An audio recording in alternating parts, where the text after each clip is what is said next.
تعالى في موضع آخر: إنما يوفى الصابرون أجرهم بغير حساب. وقال النبي صلى الله عليه وسلم: الرجل في ظل صدقته حتى يفصل بين الناس. معزز حاضرین، اللہ رب العالمین کا فضل اور اس کا احسان ہے کہ آج کے اس مبارک مہینے کے مبارک دن میں اللہ رب العالمین نے ہمیں اپنے گھر میں حاضری کی توفیق عطا فرمائی. اللہ رب العالمین سے دعا ہے کہ اللہ رب العالمین ہماری اس حاضری کو قبول فرمائے اور ہماری دنیا اور آخرت دونوں کو آراستہ کرنے کا ذریعہ بنائے. معزز حاضرین، اللہ رب العالمین نے اس دنیا میں اعمال کا اور نیکیوں کا جو معیار متعین کیا ہے وہ اللہ کے نبی صلی اللہ علیہ وسلم نے بیان فرمایا ہے. جیسا کہ صحیح بخاری کی روایت میں ہے: الحسنۃ بعشر امثالها الى 700 ضعف واللہ یضاعف لمن یشاء. صحیح بخاری کی حدیث میں اللہ کے رسول صلی اللہ علیہ وسلم نے ارشاد فرمایا: ایک نیکی کا ثواب 10 گنا تک ہوتا ہے اور اسے بڑھا کر اللہ رب العالمین 700 گنا تک ثواب دیتا ہے، اور اللہ تعالیٰ جس کو چاہتا ہے اس سے بھی زیادہ اجر دیتا ہے. یہ دنیا میں تمام نیکیوں کے بارے میں اللہ رب العالمین نے اپنے فرشتوں کو یہ ضابطہ دیا ہے کہ آپ ایک نیکی کریں گے، اس نیکی کا اللہ رب العالمین 10 گنا ثواب آپ کو دے گا. اور اگر بہت آپ کے دل میں اخلاص ہوا اور اللہ رب العالمین کو وہ نیکی پسند آئی تو اللہ رب العالمین آپ کو 700 گنا تک نیکی دے سکتا ہے، ایک ثواب کے کام اور ایک عبادت پر. لیکن بعض اعمال وہ ہیں جن کے بارے میں اللہ رب العالمین نے یہ وعدہ کیا ہے کہ ان اعمال کا ثواب اور ان نیکیوں کا بدلہ اللہ رب العالمین کتنا دے گا اس کی کوئی تحدید اللہ رب العالمین نے نہیں کیا ہے. اور اگر نصوص شریعت کی جستجو کی جائے، قرآن و سنت میں تلاش کیا جائے تو 3 اعمال ایسے ملتے ہیں جن اعمال کا ثواب اللہ رب العالمین بغیر تولے، بغیر شمار کیے اور بغیر گنتی کے عطا کرتا ہے. بے شمار اور بے حساب اللہ تعالیٰ دیتا ہے. ان میں سے ایک چیز یہ ہے جسے اللہ رب العالمین نے قرآن کریم میں ارشاد فرمایا: انما یوفی الصابرون اجرهم بغیر حساب. صبر کرنے والوں کو ان کا اجر بغیر حساب کے، یعنی بغیر گنتی اور بغیر شمار کے اللہ رب العالمین کے ہاں عطا کیا جائے گا. اللہ رب العالمین نے ارشاد فرمایا: وَلَنَبْلُوَنَّكُمْ بِشَيْءٍ مِّنَ الْخَوْفِ وَالْجُوعِ وَنَقْصٍ مِّنَ الْأَمْوَالِ وَالْأَنفُسِ وَالثَّمَرَاتِ وَبَشِّرِ الصَّابِرِينَ. ہم تمہیں بھوک کے ذریعہ اور کچھ خوف کے ذریعہ آزمائش میں مبتلا کریں گے، اور کبھی کبھی جانوں، مالوں اور پھلوں میں کمی کر کے ہم تمہیں آزمائیں گے. اور جو لوگ صبر کرنے والے ہیں ان کے لیے آپ بشارت دے دیجئے، ان کو آپ خوشخبری سنا دیجئے. کس بات کی؟ اللہ رب العالمین نے کہا کہ اس دنیا میں ہم اپنے بندوں کو مختلف طرح سے آزماتے ہیں، اور آزمائش میں جو لوگ صبر کرتے ہیں ان صبر کرنے والوں کو اے نبی آپ بشارت دے دیجئے، آپ خوشخبری دے دیجئے. خوشخبری کس بات کی؟ خوشخبری اس بات کی کہ ان کو اللہ رب العالمین کی طرف سے جو بدلہ دیا جائے گا، اللہ رب العالمین کی طرف سے جو نیکی دی جائے گی، اللہ رب العالمین کی طرف سے جو ثواب دیا جائے گا وہ بے شمار اور بلا حساب ہوگا. اسی لیے مسند احمد کی روایت میں ہے، اللہ رب کے رسول صلی اللہ علیہ وسلم نے ارشاد فرمایا: ان اللہ اذا احب عبدا ابتلاہ فمن صبر فلہ الجنہ ومن جزع فلہ الجزع. کہا کہ جب اللہ رب العالمین کسی بندے سے محبت کرتا ہے، اللہ رب العالمین کسی بندے کو چاہتا ہے تو اس کو آزماتا ہے. اس کو مصیبتوں میں مبتلا کرتا ہے، اس کو آزمائشوں سے دوچار کرتا ہے، تو جو صبر کرتا ہے اس کے لیے جنت ہے، اور جو گھبراہٹ، شکوہ اور پریشانی کا اظہار کرتا ہے، برداشت کی قوت کا مظاہرہ نہیں کرتا، تو اللہ کے رسول صلی اللہ علیہ وسلم نے فرمایا اس کو صرف جزا اور سزا، شکوہ اور شکایت، رونا اور چیخنا ہی اس کو حاصل ہوگا، اور اس کے نامہ اعمال میں کچھ بھی نہیں لکھا جائے گا۔ اس کا مطلب یہ ہوا کہ اللہ رب العالمین جب مصیبتوں پر آزماتا ہے انسانوں کو تو حکم دیتا ہے کہ آپ مصیبتوں پر صبر کریں، تحمل کا مظاہرہ کریں، اللہ کی تقدیر سے اپنے آپ کو راضی رکھیں، کیونکہ ایک مومن ہونے کے اعتبار سے ہمارا یہ عقیدہ اور ہمارا یہ ایمان ہے کہ اس کائنات کا کوئی ذرہ رب العالمین کی تقدیر سے باہر نہیں نکل سکتا، اس کائنات کا کوئی ذرہ اللہ رب العالمین کی قدرت اور اس کے مشیت کے بغیر انجام پذیر نہیں ہو سکتا۔ تو اگر اللہ رب العالمین نے ہمیں آفات سے دوچار کیا ہے، اگر اللہ رب العالمین نے ہمیں مصیبتوں میں پھنسایا ہے، اگر اللہ رب العالمین نے ہمیں آزمائشوں کے گھیرے میں لیا ہے، تو اس کا مطلب یہ ہے کہ اللہ رب العالمین کی تقدیر سے ہے، اللہ کے فیصلے سے ایسا ہوا ہے، اور کیونکہ تقدیر اور فیصلے پر ہمارا ایمان ہے اس لیے اللہ کے فیصلے سے راضی رہنا ہمارے ایمان کا تقاضا ہے۔ اور اگر اس پر گھبراہٹ کا اظہار کیا، اگر اس پر شکوہ اور شکایت کیا، اگر اس پر الجھن اور بے چینی کی شکایت کیا اللہ کی مخلوق سے، تو اس کا مطلب یہ ہوا کہ ہم اللہ کے فیصلے سے راضی نہیں ہیں، اللہ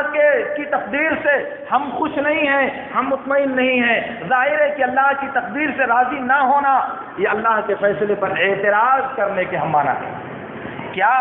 کسی مومن انسان کو یہ بات جب دیتی ہے کہ وہ اللہ کے فیصلے پر اعتراض کریں؟ میرے دوستو، صبر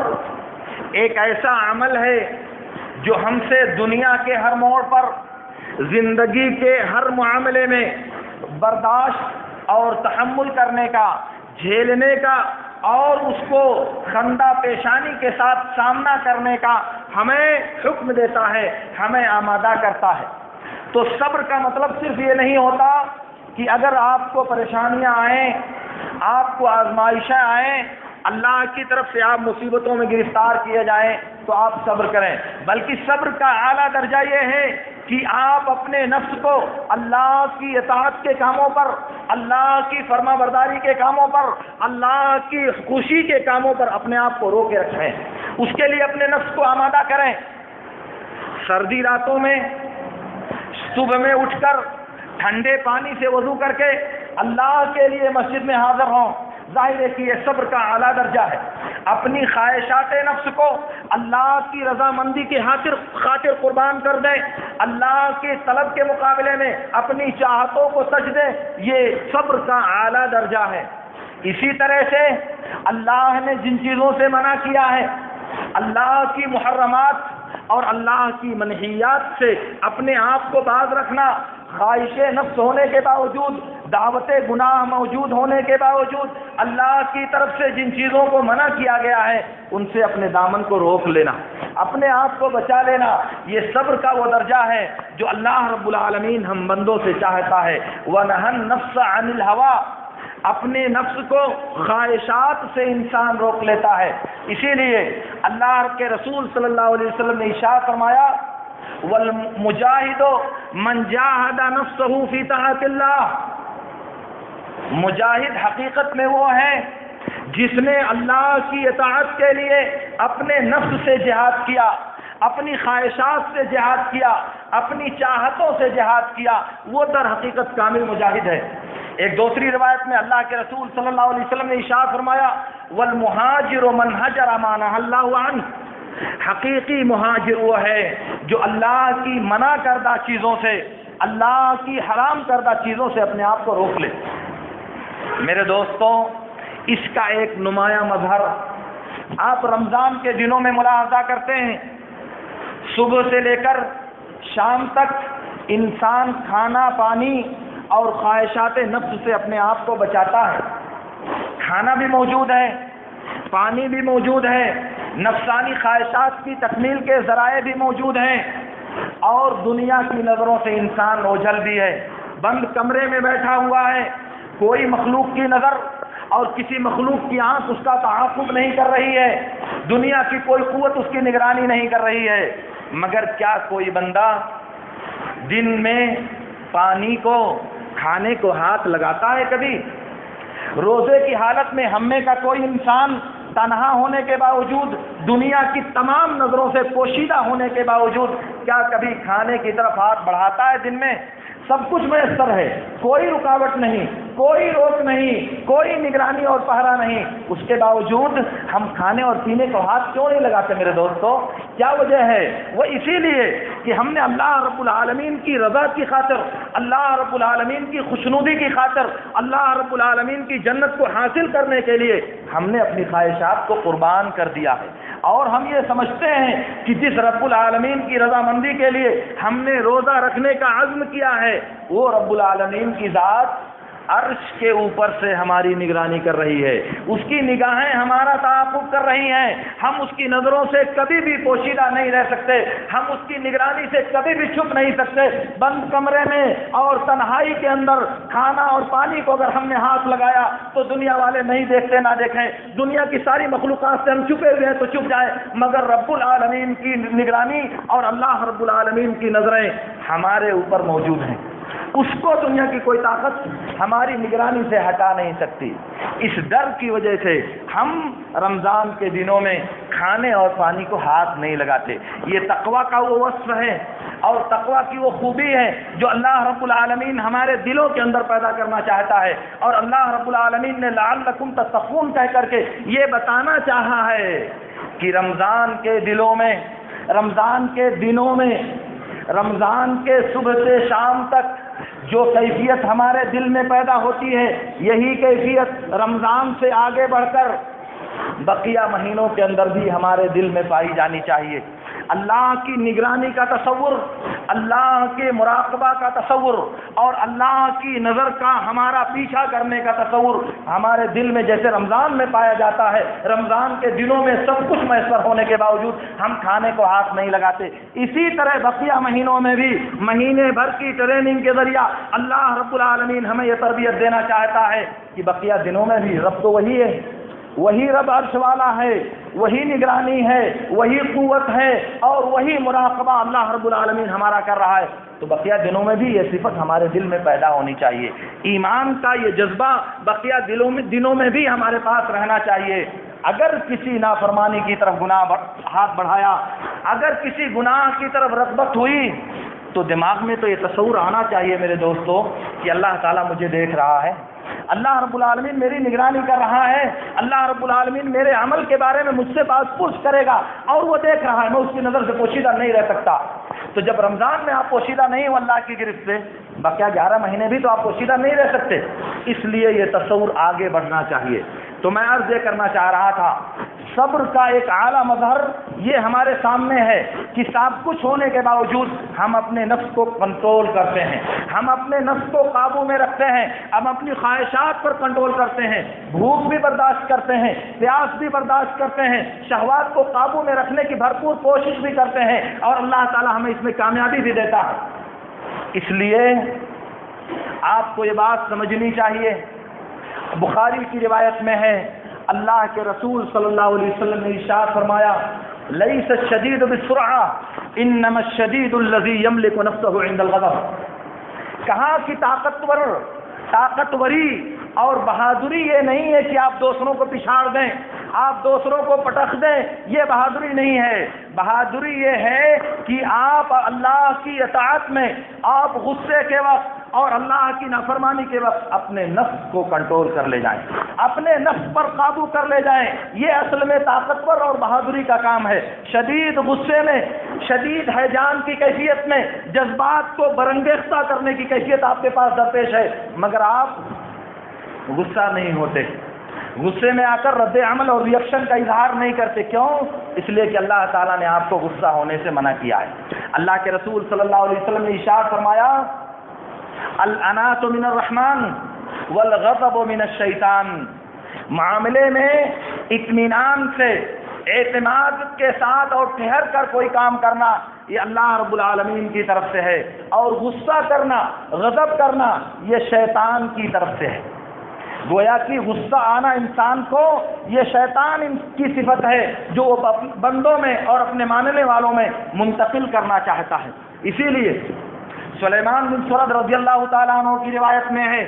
اسے بخاری نے روایت کیا ہے، صحیح بخاری میں، کہ ایک آدمی نبی صلی اللہ علیہ وسلم کے پاس آئے اور کہا کہ اللہ کے رسول آپ مجھے وصیت کیجئے، آپ مجھے نصیحت کیجئے۔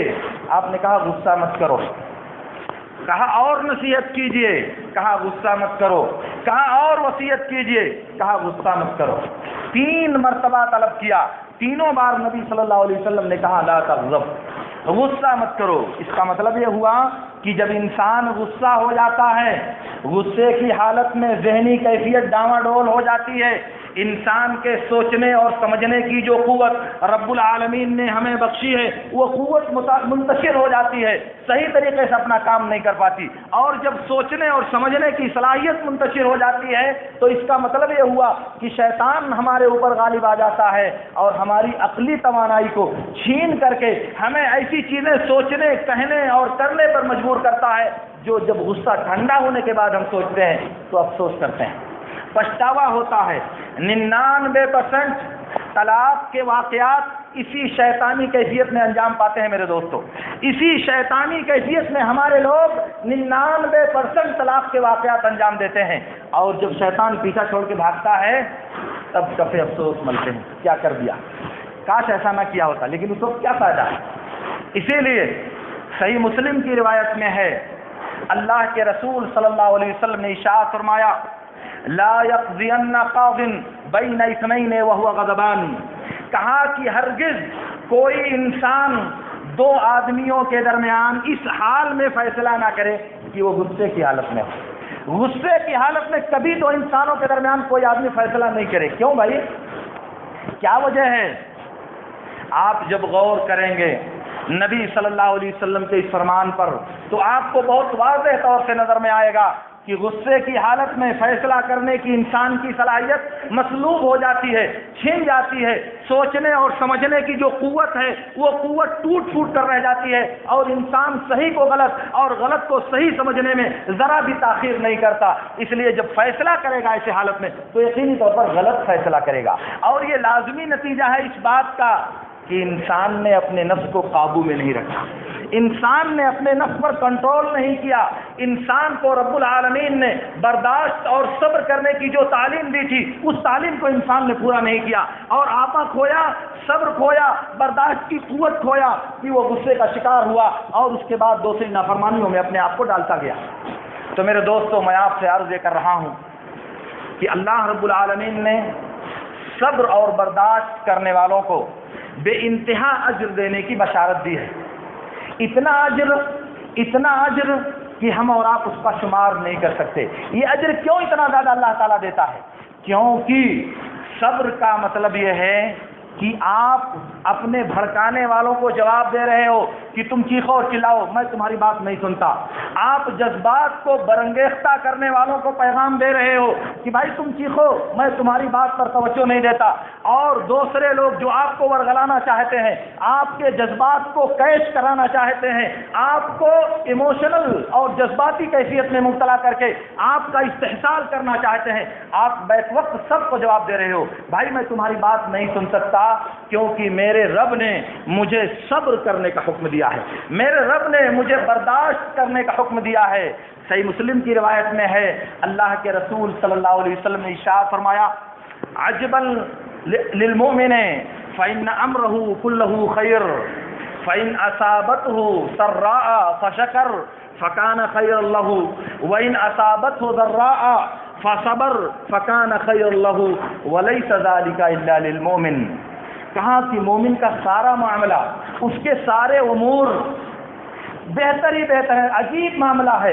حیرت ناک معاملہ ہے کہ اس کے تمام معاملات بہتر ہیں۔ مومن جو بھی معاملہ کرتا ہے، جو بھی معاملہ اس کے ساتھ دنیا میں پیش آتا ہے، وہ سب کا سب بہتری پر ختم ہوتا ہے۔ کیسے؟ کہا کہ اگر اس کو خوشی، آسانی اور نعمت ملتی ہے تو اس پر شکر ادا کرتا ہے، تب وہ شکر کرنا اس کے لیے بہتر ہوتا ہے۔ اگر اس کو پریشانی لاحق ہوتی ہے، اگر اسے مصیبت لاحق ہوتی ہے، اگر اسے تکلیف لاحق ہوتی ہے، تب وہ اس پر صبر کرتا ہے، اور صبر کرنا اس کے لیے بہتر ہوتا ہے۔ اور یہ معاملہ دنیا میں مومن کے علاوہ کسی اور کو حاصل نہیں ہوتا۔ کیوں میرے بھائی؟ اس لیے کہ دنیا میں اللہ کی تقدیر پر ایمان رکھنے کا شرف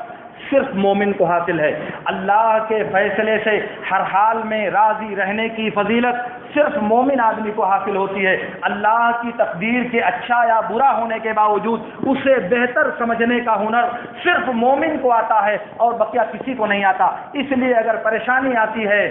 تو اللہ تو صبر کرتا ہے، اللہ کے لیے برداشت کرتا ہے کہ میرا رب میرے لیے اگر اسی بات کو چاہتا ہے تو ہو سکتا ہے میرے لیے اسی میں بہتری ہو، میرے لیے اسی میں بھلائی ہو۔ اور اگر اسے نعمت ملتی ہے تو اتراتا نہیں ہے، وہ آسمان پر اڑنے کی کوشش نہیں کرتا، اس کے پیر ہوا سے بات نہیں کرتے کہ ارے میرے سامنے کس کی کیا حیثیت ہے، میرے سامنے کون مجھ سے بات کر پائے گا، نہیں، اس کے پیر زمین پر رہتے ہیں اور کہتا ہے کہ یہ میرے رب کی عطا، میرے رب کی نوازش اور میرے رب کی بخشش ہے، اگر اس نے نہیں دیا ہوتا تو میرے پاس کچھ نہیں ہوتا۔ اسی لیے اللہ کے رسول صلی اللہ علیہ وسلم نے ارشاد فرمایا، صحیح مسلم کی روایت میں ہے، وَمَن يَسْتَعْفِفْ يُعِفَّهُ اللَّهُ وَمَن يَسْتَغْنِ يُغْنِهِ اللَّهُ وَمَن يَتَصَبَّرْ يُصَبِّرْهُ اللَّهُ وَمَا أُعْطِيَ أَحَدٌ عَطَاءً خَيْرًا وَأَوْسَعَ مِنَ الصَّبْرِ۔ بخاری اور مسلم کی اس روایت میں اللہ کے رسول صلی اللہ علیہ وسلم نے ارشاد فرمایا، جو پاک دامنی اختیار کرنا چاہے گا اللہ تعالیٰ اسے پاک دامنی عطا کرے گا۔ جو آدمی خود کو بے نیاز بنانا چاہے گا، یعنی دنیا کے انسانوں کی دولت کی لالچ سے اپنے آپ کو بے لالچ کرنا چاہے گا تو اللہ تعالیٰ اس کو بے نیازی عطا کرے گا۔ اور جو آدمی صبر کی عادت ڈالنا چاہے گا، جو آدمی خود کو صبر کا خوگر بنانا چاہے گا تو اللہ تعالیٰ اسے صبر کی توفیق عطا فرمائے گا۔ اور سن لو، دنیا میں کسی بھی انسان کو اس سے بہتر اور اس سے افضل کوئی عطیہ اللہ رب العالمین نے نہیں دیا جتنا بہتر عطیہ اللہ رب العالمین نے اپنے بندوں کو صبر کی شکل میں دیا ہے۔ گویا کہ دنیا میں اللہ رب العالمین بندوں کو جو نوازتا ہے، بندوں کو جو نعمتیں عطا کرتا ہے، ان نعمتوں میں ایک سب سے بڑی نعمت کہ اللہ تعالیٰ بندے کو صبر کی توفیق دے، برداشت کی توفیق دے۔ نبی صلی اللہ علیہ وسلم سے کہا کہ اس سے بہتر اور اس سے کشادہ کوئی عطیہ اللہ رب العالمین نے بندے کو نہیں دیا۔ سب سے کشادہ، سب سے بڑا اور سب سے بہتر جو عطیہ اللہ نے ہم بندوں کو دیا ہے وہ صبر کی شکل میں ہے، صبر کی صورت میں ہے۔ یہ صبر، یہ برداشت، یہ تحمل جو اللہ رب العالمین جس پر بے شمار اجر دیتا ہے، بغیر گنے ہوئے، بغیر تولے ہوئے جس پر اللہ تعالیٰ اجر دیتا ہے، اسے حاصل کرنے کی ہم انسانوں کو کوشش کرنی چاہیے۔ اور یاد رکھیں، صبر اللہ رب العالمین کی نظر میں اس وقت معتبر ہے جب فوراً آپ کو صدمہ لگے، آپ کو مصیبت لگے، جیسے ہی آپ کو پریشانی اور آفت لاحق ہو فوراً آپ برداشت کا پیکر بن جائیں، صبر کا پہاڑ بن جائیں، اور مصیبتوں کی وجہ سے آپ کی زبان پر، آپ کے عمل پر کوئی غلط کام نہ آنے پائے۔ اس وقت اگر آپ صبر کرتے ہیں تو اللہ تعالیٰ آپ کو یہ اجر دے گا۔ کیوں؟ صحیح بخاری کی روایت میں ہے، انس بن مالک رضی اللہ تعالیٰ عنہ کہتے ہیں کہ اللہ کے نبی صلی اللہ علیہ وسلم ایک قبر کے پاس سے گزر رہے تھے، دیکھا کہ ایک عورت قبر پر بیٹھ کر رو رہی ہے، قبر پر بیٹھ کر چیخ رہی ہے، چلا رہی ہے۔ نبی صلی اللہ علیہ وسلم نے اسے دیکھا تو کہا کہ اے عورت، اتق اللہ واصبری، قالت الیک عنی فانک لم تصب بمصیبتی ولم تعرفه، فقالوا تعرفين من تكلمه؟ قالت لا، قالوا رسول الله صلى الله عليه وسلم، فأتت رسول الله صلى الله عليه وسلم فلم تجد عنده بوابين، فقالت يا رسول الله إني لم أعرفك، قال إنما الصبر عند الصدمة الأولى۔ کہا کیا ہے عورت، اللہ سے ڈر، اللہ کا تقوی اختیار کر اور صبر کر، برداشت کر اور تحمل کی عادت ڈال تو۔ اس عورت نے کیا کہا؟ انتہائی بدتمیزی کے ساتھ جواب دیا، کہا جا جا، تیرے جیسا بہت دیکھا ہے، بہت آیا سمجھانے کے لیے، جب مصیبت پڑے گی تب سمجھ میں آئے گا کہ مصیبت کیا ہوتی ہے، آیا مجھ کو نصیحت کرنے کے لیے، میری مصیبت اگر تجھ کو پڑے گی تب سمجھ میں آئے گا کہ مصیبت کیا چیز ہوتی ہے اور مصیبت کس چڑیے کا نام ہے۔ بہت آئے سمجھانے والے، اور وہ پہچان نہیں سکی کہ کون ہیں آپ۔ جب آپ چلے گئے، سن کر کے جواب آپ نے کچھ نہیں کہا۔ صحابہ نے کہا پتہ ہے تم کس سے بات کر رہی تھی؟ کہا نہیں، کہا اللہ کے رسول صلی اللہ علیہ وسلم سے۔ اب ہوش آ گیا اس کو، فوراً ہوش میں آئی، وہاں سے بھاگی ہوئی اللہ کے رسول صلی اللہ علیہ وسلم کے گھر آئی۔ وہ کہتی ہے کہ میں نے آپ کے گھر پر، آپ کے دروازے پر کوئی دربان اور کوئی پہرے دار نہیں پایا۔ میں نے کہا اللہ کے رسول میں معذرت چاہتی ہوں، میں آپ کو پہچان نہیں سکی، میں آپ کو شناخت نہیں کر سکی کہ آپ اللہ کے رسول ہیں، اس لیے میں نے گستاخی کی آپ کے ساتھ، بدتمیزی کی آپ کے ساتھ، آپ مجھے معاف کر دیجئے۔ اللہ کے نبی صلی اللہ علیہ وسلم نے کہا انما الصبر عند الصدمۃ الاولى۔ اب کیا فائدہ کہنے سے، صبر تو اول وہلہ میں، مصیبت کی ابتدا میں تم کو صبر کرنا چاہیے، بعد میں تو سب کو صبر آ جاتا ہے، مومن کو بھی صبر آتا ہے اور کافر کو بھی صبر آتا ہے، سب کو بعد میں صبر آ جاتا ہے۔ اور اسی لیے کہا جاتا ہے وقت سب سے بڑا مرہم ہے جو انسان کے زخموں کو پر کر دیا کرتا ہے۔ تو جذبات کے وقت، مصیبت کے وقت، پریشانیوں کے وقت جو صبر کرتا ہے، اس صبر کرنے والے کو رب العالمین بلا گنے ہوئے، بغیر تولے ہوئے اللہ رب العالمین اجر دیتا ہے۔ تو اس عورت نے بہت گستاخی کیا تھا نبی صلی اللہ علیہ وسلم کے ساتھ، ورنہ اس عورت کو کیا معلوم اس روئے زمین پر محمد الرسول اللہ صلی اللہ علیہ وسلم کو جتنی تکلیفوں سے دوچار ہونا پڑا ہے، جتنی مشقتیں میرے نبی صلی اللہ علیہ وسلم نے برداشت کی ہیں، اس روئے زمین پر کسی بھی مخلوق کو اتنی زیادہ پریشانیاں نہ جھیلنی پڑی ہیں اور نہ قیامت تک کوئی جھیل سکے گا۔ یہ بات میں نہیں کہتا، یہ بات خود میرے نبی صلی اللہ علیہ وسلم نے کہی ہے، بخاری اور مسلم کی روایت میں ہے۔ اللہ کے رسول صلی اللہ علیہ وسلم نے ارشاد فرمایا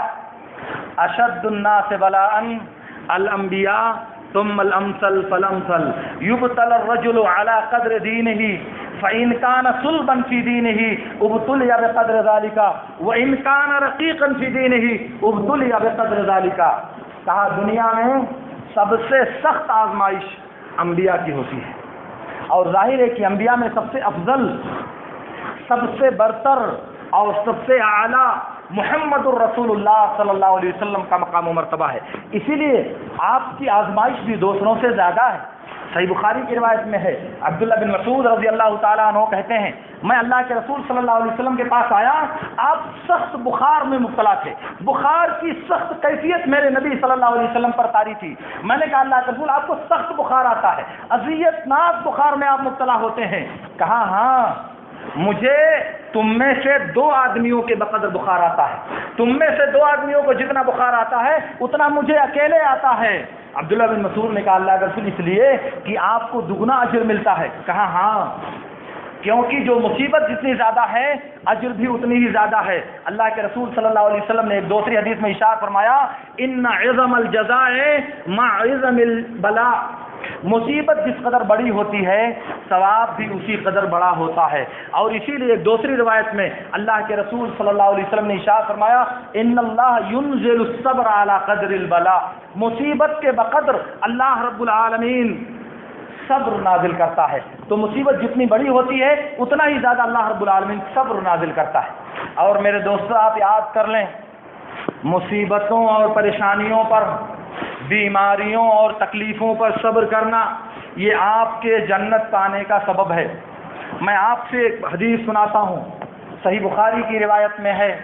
عطا بن ابی رباح رحمۃ اللہ علیہ کہتے ہیں کہ مجھ سے ابن عباس نے کہا اے عطا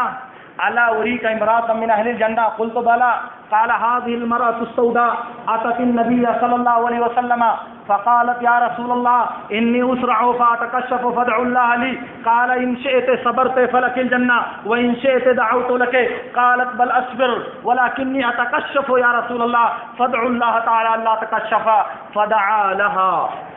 یہ صحیح بخاری کی روایت میں ہے۔ کہا کہ اے عطا میں تمہیں ایک جنتی عورت نہ دکھاؤں؟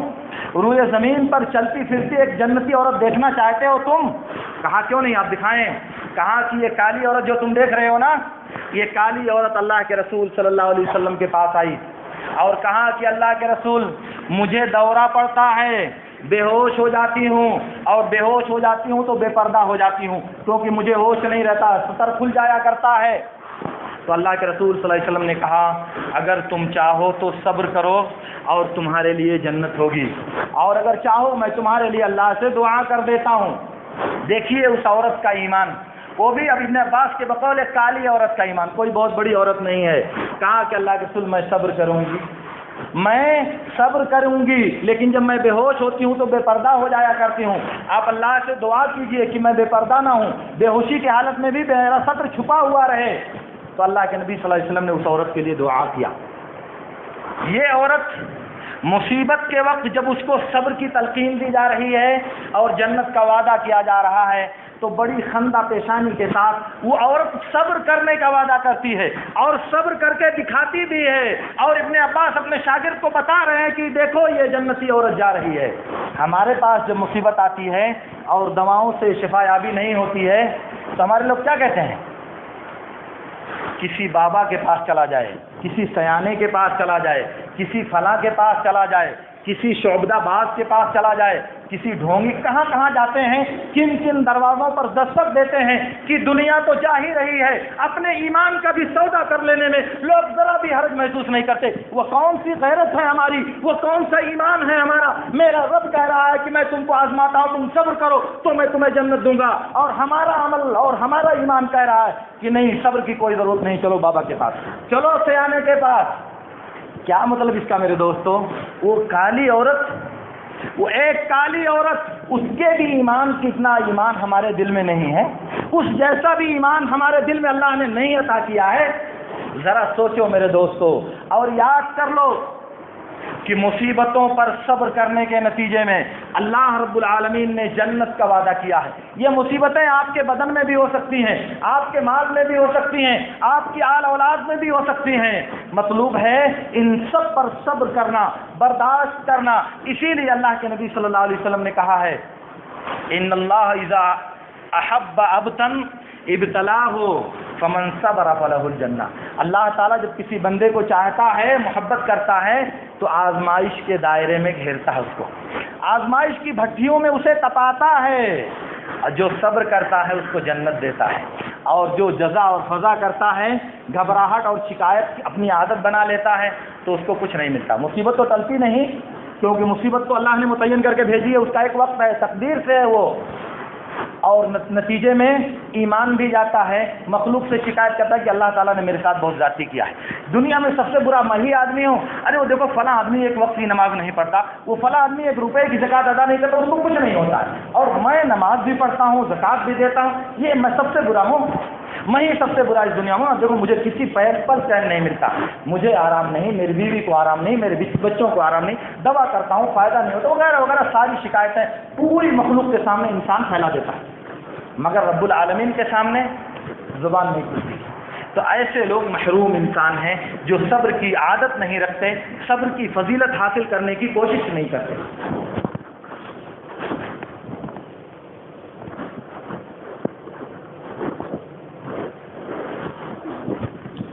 محترم حضرات, میں آپ سے عرض یہ کر رہا تھا کہ اللہ رب العالمین نے اس دنیا میں ہمیں آزمائش کے لیے پیدا کیا ہے, اس لیے مختلف صورتوں میں اللہ تعالیٰ ہمیں آزماتا رہتا ہے. ان آزمائش کے مواقع پر اللہ رب العالمین نے ہمیں صبر کرنے کا, برداشت کرنے کا حکم دیا ہے. اور صبر کی ایک صورت میں نے کہا کہ اللہ کے مامورات, اللہ کے احکام پر اپنے آپ کو روکے رکھنا, اللہ کے احکام پر ثابت قدم رکھنا اپنے آپ کو, یہ بھی صبر کا ایک افضل ترین مقام ہے. اس لیے اللہ نے نماز پڑھنے کا حکم دیا, وقت کے ساتھ نماز کی پابندی کرنا یہ صبر کا اعلیٰ مقام ہے. اللہ رب العالمین نے زکوٰۃ ادا کرنے کا حکم دیا, زکوٰۃ کو شریعت کے دائرے میں رہ کر ادا کرنے کی کوشش کرنا یہ افضل ترین صبر ہے. اللہ تعالیٰ نے روزہ رکھنے کا حکم دیا, شریعت کے قانون کے مطابق روزہ رکھنے کی پابندی کرنا یہ افضل ترین صبر ہے. تو عبادات میں صبر کرنا یہ صبر کا بہت اعلیٰ معیار ہے. اس دنیا میں انسان کو مال سے محبت, دولت کی خواہش اور دنیا سے کی حرص یہ ایک فطری جذبہ ہے انسان کے اندر. اللہ رب العالمین نے انسان کی فطرت میں مال کی محبت پیدا کیا ہے. اسی لیے جو آدمی اپنی اس محبت سے دست انداز ہو جاتا ہے, اپنی اس فطری محبت کو ختم کر دیتا ہے یا کم کرنے کی کوشش کرتا ہے, وہ اللہ رب العالمین کی نظر میں انتہائی عظیم الشان کہلاتا ہے. اللہ رب العالمین نے کہا مال کی محبت کے باوجود، مال کی خواہش اور چاہت کے باوجود اپنے آپ کو مال خرچ کرنے پر آمادہ کرنا، مال کا صدقہ کرنے پر آمادہ کرنا، مال کی زکوٰۃ ادائیگی پر آمادہ کرنا، یہ انتہائی عظیم وصف ہے جو انسان سے بہت زیادہ قوت برداشت چاہتا ہے۔ چاہت کے باوجود، محبت کے باوجود مال کو دوسروں کو دے دیا جائے، دولت کو دوسرے مستحقین پر خرچ کر دیا جائے، یہ ایسا وصف ہے جو انسان کے دل کو، انسان کے ضمیر کو بخیلی کی صفت سے پاک کر دیتا ہے، بخل کی صفت سے انسان کو منزہ اور مبرہ کر دیا کرتا ہے۔ اس لیے مال کی حرص کے باوجود صحت اور تندرستی کی حالت میں زکوٰۃ اور صدقات کی ادائیگی کی کوشش کرنا، اللہ کے رسول صلی اللہ علیہ وسلم کے فرمان کے مطابق اپنے آپ کو اللہ کی جنت کا مستحق قرار دینا ہے۔ بہت سی حدیثوں میں اللہ کے رسول صلی اللہ علیہ وسلم نے ہم کو اس بات کی ترغیب دیا ہے، ہم کو اس عمل کی انجام دہی پر آمادہ کیا ہے۔ مثال کے طور پر اللہ کے رسول صلی اللہ علیہ وسلم نے ارشاد فرمایا، قیامت کے دن 7 طرح کے لوگوں کو اللہ کے سائے میں رکھا جائے گا، جس دن کی اللہ کے سائے کے علاوہ کوئی دوسرا سایہ نہیں ہوگا۔ اسی میں سے ایک آدمی وہ ہے وَرَجُلٌ أَنفَقَ فِي سَبِيلِ اللَّهِ حَتَّى لَا تَعْلَمَ شِمَالُهُ مَا تُنْفِقُ يَمِينُهُ، ایک آدمی وہ ہے جو اللہ کی راہ میں مال خرچ کرتا ہے، کیسے؟ ایسے کہ اس کے بائیں ہاتھ کو پتہ نہیں چلتا کہ دائیں ہاتھ نے کیا خرچ کیا اور کتنا خرچ کیا، یعنی انتہائی چھپ کر پوشیدہ طور سے لوگوں کی مدد کرتا ہے، محتاجوں کا تعاون کرتا ہے، بے سہارا لوگوں کا سہارا بنتا ہے، بیماروں اور بیواؤں کی مدد کرتا ہے اس کے ذریعہ، تو اللہ تعالیٰ اس کو عرش کے سائے میں رکھے گا، جس دن کی اس کے سائے کے علاوہ کوئی دوسرا سایہ میسر نہیں ہوگا۔ اسی لیے ایک دوسری حدیث میں اللہ کے رسول صلی اللہ علیہ وسلم نے ارشاد فرمایا، المرء فی ظل صدقته حتی یفصل بین الناس، کہ بندہ میدان محشر میں اپنے سائے کے صدقے میں ہوگا، اپنے صدقے کے سائے میں ہوگا، یہاں تک کہ لوگوں کے درمیان فیصلہ کر دیا جائے۔ گویا کہ یہ جو 50,000 سال کے برابر ایک دن ہوگا، اس دن سورج کی تپش جب انسانوں کو سر سے لے کر پیر تک، کسی کو سر سے، کسی کو کانوں سے، کسی کو ٹھوڑی سے، کسی کو گردن سے، کسی کو کندھے سے، کسی کو سینے سے، تمام لوگوں کو اپنے اعمال کے بقدر پسینے میں لوگ ڈوبے ہوئے ہوں گے۔ اس وقت گرمی کی وجہ سے لوگ پسینے میں ڈوبے ہوئے ہوں گے، لیکن صدقہ کرنے والے کو اللہ رب العالمین صدقے کی چھتری اور صدقے کا سایہ عطا فرمائے گا میدان محشر میں۔ اس سے بڑا اجر آپ کیا چاہتے ہو؟ اسی لیے صحیح بخاری کی روایت میں ہے، اللہ کے رسول صلی اللہ علیہ وسلم نے ارشاد فرمایا، جو لوگ اپنے مال کو، سونے اور چاندی کو جمع کر کے رکھتے ہیں اور اسے اللہ کی راہ میں خرچ نہیں کرتے، جو لوگ سونے اور چاندی کو ذخیرہ بنا کر کے رکھتے ہیں، کنز اور خزانہ جمع کر کے رکھتے ہیں اور اسے اللہ کی راہ میں خرچ نہیں کرتے، تو ان کو آپ دردناک عذاب کی بشارت دے دو۔ وہ دردناک عذاب میرے نبی صلی اللہ علیہ وسلم نے فرمایا، قیامت کے دن اس کی دولت کو ایک سانپ کی شکل میں بنا دیا جائے گا، شجاعن اقرا، ایک ایسا خطرناک سانپ جس کا زہر کی ایک بوندی اگر زمین پر پڑ جائے تو ساری دنیا جل کر کے راکھ ہو جائے،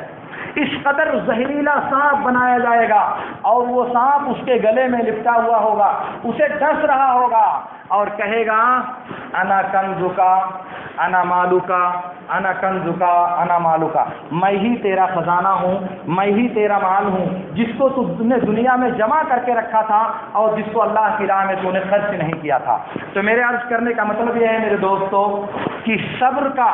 ایک اعلیٰ درجہ یہ ہے کہ اپنے مال کو اللہ کی راہ میں خرچ کرنے کی کوشش کی جائے،